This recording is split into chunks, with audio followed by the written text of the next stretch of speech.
ओम नमः शिवाय। जिस प्रकार इस ब्रह्मांड का ना कोई अंत है और ना ही कोई शुरुआत, उसी प्रकार शिव अनादि है। संपूर्ण ब्रह्मांड शिव में समाया हुआ है और वही हमारे अंतःकरण में भी विराजमान है। श्रावण का पावन महीना देवों के देव भगवान शिव का महीना माना जाता है। सावन महीने के सोमवार के दिन जो भी बाबा भोलेनाथ की पूर्ण श्रद्धा के साथ पूजा, साथ ही सावन सोमवार के व्रत की कथा सुनता है और दूसरों को भी सुनाता है, इसकी हर मनोकामना पूर्ण होती है। तो आइए सुनते हैं सावन सोमवार की व्रत कथा। तो उससे पहले अगर आप हमारे चैनल पर नए हैं तो उसे सब्सक्राइब करना ना भूलें। एक समय की बात है, एक साहूकार था जो भगवान शिव का अनन्य भक्त था।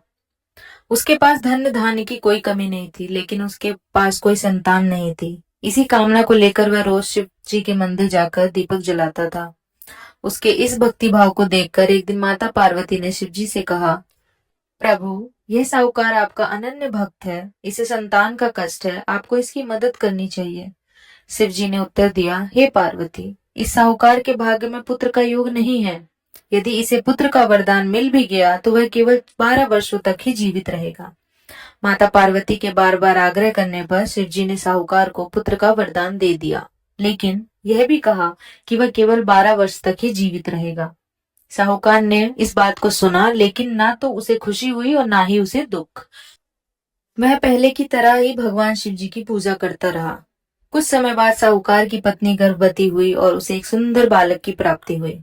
परिवार में खुशियां मनाई गई, लेकिन साहूकार ने बालक की 12 वर्ष की आयु का जिक्र किसी से भी नहीं किया। जब बालक 11 वर्ष का हुआ तो एक दिन साहूकार की पत्नी ने उसके विवाह के लिए कहा। साहूकार ने उत्तर दिया कि वह अभी बालक को पढ़ने के लिए काशी भेजेगा। उसने बालक के मामा को बुलाया और कहा, इसे काशी पढ़ने के लिए ले जाओ और रास्ते में यज्ञ करते और ब्राह्मणों को भोज कराते हुए आगे बढ़ना। दोनों मामा भांजे इसी तरह यज्ञ कराते और ब्राह्मणों को दान दक्षिणा देते काशी की ओर चल पड़े। रात में एक नगर पड़ा जहां नगर के राजा की कन्या का विवाह था, लेकिन जिस राजकुमार से उसका विवाह होने वाला था वह एक आंख से काना था। राजकुमार के पिता ने अपने पुत्र के काना होने की बात को छुपाने के लिए एक चाल सोची। साहूकार के पुत्र को देखकर उसके मन में एक विचार आया। उसने सोचा, क्यों ना इस लड़के को दूल्हा बनाकर राजकुमारी से विवाह कर दूं। विवाह के बाद उसको धन देकर विदा कर दूंगा और राजकुमारी को अपने नगर ले जाऊंगा। लड़के को दूल्हे के वस्त्र पहनाकर राजकुमारी से विवाह कर दिया गया, लेकिन साहूकार का पुत्र ईमानदार था। उसे ये बात न्याय संगत नहीं लगी। उसने अवसर पाकर राजकुमारी की चुन्नी के पल्ले पर लिखा कि तुम्हारा विवाह तो मेरे साथ हुआ है, लेकिन जिस राजकुमार के संग तुम्हें भेजा जाएगा वह एक आंख से काना है। मैं तो काशी पढ़ने जा रहा हूँ। जब राजकुमारी ने अपनी चुन्नी पर लिखी बात पढ़ी तो उसने अपने माता पिता को यह बात बताई। राजा ने अपनी पुत्री को विदा नहीं किया, जिससे बारात वापस चली गई।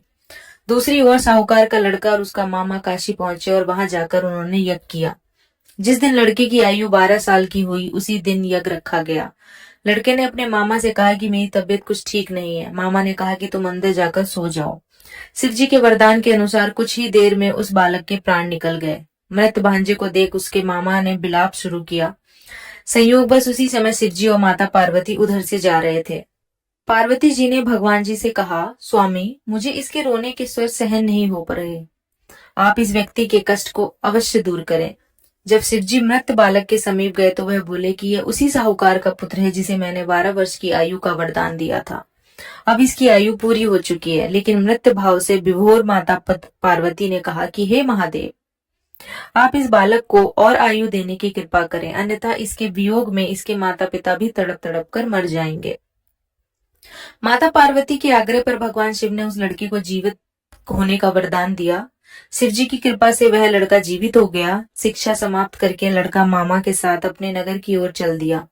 दोनों चलते ही उसी नगर में पहुंचे जहां उसका विवाह हुआ था। उस नगर में भी उन्होंने यज्ञ का आयोजन किया। उस लड़के के ससुर ने उसे पहचान लिया और महल में ले जाकर उसकी खातिरदारी की और अपनी पुत्री को विदा किया। इधर साहूकार और उसकी पत्नी भूखे प्यासे रहकर बेटे की प्रतीक्षा कर रहे थे। उन्होंने प्रण रखा था कि यदि उन्हें अपने बेटे की मृत्यु का समाचार मिला तो वह भी अपने प्राण त्याग देंगे, परंतु अपने बेटे के जीवित होने का समाचार पाकर वे बेहद प्रसन्न हुए। उसी रात भगवान शिव ने व्यापारी के स्वप्न में आकर कहा, हे श्रेष्ठी, मैंने तेरे सोमवार के व्रत करने और व्रत कथा सुनने से प्रसन्न होकर तेरे पुत्र को लंबी आयु प्रदान की है।